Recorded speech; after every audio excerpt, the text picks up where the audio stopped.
Kepemimpinan Administrator atau PKA merupakan bentuk pelatihan kepemimpinan untuk mengembangkan kompetensi peserta dalam rangka memenuhi standar kompetensi manajerial jabatan administrator. Pada tahun 2021 ini, BPSDM Kementerian Hukum dan HAM menyelenggarakan program PKA Angkatan 64 yang diikuti oleh 40 orang peserta perwakilan pejabat administrator di lingkungan Kementerian Hukum dan HAM yang akan dididik menjadi calon-calon kader pemimpin Kementerian Hukum dan HAM. Guna menunjang proses pembelajaran PKA kepada peserta didik, studi lapangan adalah salah satu metode yang diterapkan untuk menambah wawasan peserta di dalam melihat keunggulan organisasi yang dituju untuk dijadikan pembelajaran dalam melihat pengukuran terhadap kualitas, kebijakan organisasi, produk kebijakan, program, serta strategi sebuah organisasi dan membandingkan dengan standar yang digunakan oleh organisasi lainnya. Sebagai lokus studi lapangan, pihak penyelenggara BPSDM menetapkan PT PLN Persero sebagai lokus studi lapangan. PT PLN melalui PLN Pusdiklat meluncurkan PLN Corporate University atau Korpu pada tanggal 14 November 2021 yang diresmikan oleh Menteri BUMN pada waktu itu, Dahlan Iskan.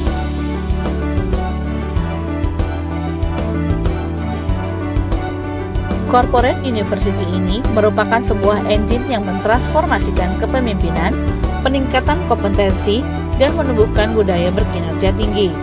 PLN mempunyai visi yaitu diakui sebagai perusahaan kelas dunia yang bertumbuh kembang, unggul, dan terpercaya dengan bertumpu pada potensi insani, dengan misi menjalankan bisnis kelistrikan dan bidang lain yang terkait, berorientasi pada kepuasan pelanggan, anggota, perusahaan, dan pemegang saham, menjadikan tenaga listrik sebagai media untuk meningkatkan kualitas kehidupan masyarakat, mengupayakan agar tenaga listrik menjadi pendorong kegiatan ekonomi, menjalankan kegiatan usaha yang berwawasan lingkungan.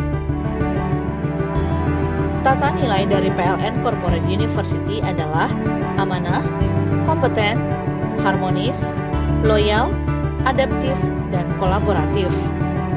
Dalam mengembangkan Learning Management System PLN dengan kriteria administrasi yang tersentral dan terautomasi, metode self-service dan self-guided services, menghimpun dan mendistribusikan konten pembelajaran secara cepat, menggabungkan fungsi-fungsi pembelajaran dalam platform aplikasi berbasis web, mampu membuat dan mengubah konten pembelajaran serta mengakomodasikan kegiatan knowledge sharing. Lesson learned dari pelaksanaan proses bisnis dan pelatihan karyawan di PT PLN melalui PLN Corporate University dapat dipahami bahwa teknologi informasi di era globalisasi menjadi sangat penting. Dalam mengembangkan sebuah corporate university, PT PLN membuat sebuah perencanaan yang matang. Salah satunya terbukti dari adanya 3 buku pedoman yang diterbitkan oleh PLN yang diharapkan dapat mempermudah internalisasi penerapan Korpu di PLN. PLN memiliki 8 aplikasi yang terintegrasi dalam LMS PLN, di mana ke-8 aplikasi tersebut merupakan aplikasi dengan fungsi masing-masing disesuaikan dengan jenis diklat yang ada pada PLN Korpu. Dalam pemenuhan standar LMS, PLN menggunakan standar dari lembaga tertentu yang mempunyai kredibilitas unggul. PLN membangun talenta digital unggul sebagai human capital untuk membangun pengembangan IT melalui mindset dan culture digital. Dengan menciptakan pemimpin yang berkompeten dan berfokus pada perkembangan corporate, namun tidak menutup peluang untuk pengembangan karir di tempat lain. Bidang pengembangan manajemen PT PLN, Tri Pamungkas, yang juga sebagai narasumber studi lapangan ini, menjelaskan tentang program-program dari pengembangan sumber daya manusia pada PT PLN. Spesifik lagi ke pengembangan yang sifatnya leadership ya, artinya ingin menjadi pejabat struktural gitu, apa saja harus dilakukan. Nah ini, ada yang supervision education, 1, 2, dan 3 tergantung ininya, tergantung levelnya. Kemudian nanti kalau sudah menjadi direktur, udah lain lagi ceritanya, namanya Global Leadership Program atau Global Directorship Development Program, namanya singkatannya GDDP.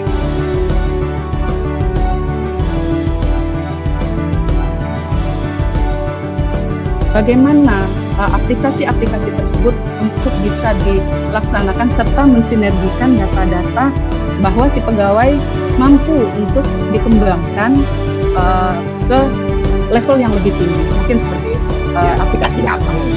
Kalau untuk pengembangan kita punya banyak sekali aplikasi ya di SDM, dari mulai rencana manajemen, aplikasi SAP yang paling kita andalkan untuk pengembangannya namanya Smile.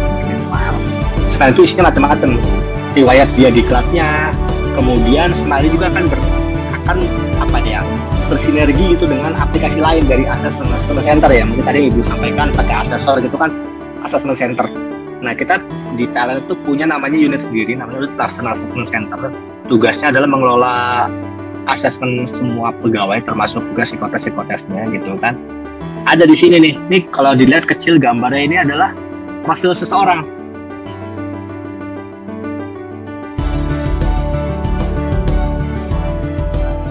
PKA 64 berinovasi.